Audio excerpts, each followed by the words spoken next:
Saudara Jaksa Penuntut Umum mengonfirmasi soal prosedur penyelidikan di Biro Paminal Mabes Polri jika ada anggota yang terlibat dalam tindak pidana termasuk pemeriksaan beriringan yang juga dilakukan di Barreskrim Polri. Sepengetahuan saudara saksi, jika ada terjadi perkara pembunuhan yang melibatkan baik itu yang melakukan pelakunya, diduga pelakunya adalah anggota Polri maupun korbannya anggota Polri, itu apakah memang hanya Biro Paminal saja yang dapat melakukan penyelidikan atau itu mempunyai kewenangan dari penyidik Badan Reserse Kriminal Polri atau bersama-sama melakukan penyelidikan maksud saya, karena kalau di Biro Paminal sudah jelas saya katakan tadi tidak ada penyidikan di sana. Yang saya tanya penyelidikan bagaimana yang terjadi biasanya di Biro Paminal.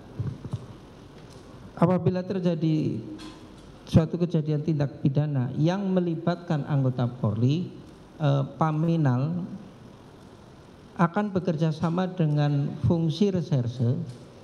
Jadi di sini adalah penyelidikan yang lebih lanjut itu dengan reserse untuk mengetahui unsur tindak pidananya, tetapi keterlibatan Paminal di sini adalah untuk mencari unsur-unsur adanya pelanggaran etika atau disiplin, karena sudah menjadi kebiasaan di kita, setiap anggota Polri yang melakukan tindak pidana pasti dia melanggar kode etik.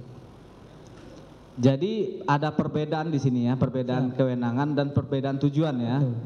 Yang di Biro Paminal itu penyelidikan terkait dengan kode etiknya. Siap. Tetapi yang terkait dengan tindak pidananya itu merupakan kewenangan dari Badan Reserse Kriminal, Barreskrim. Betul.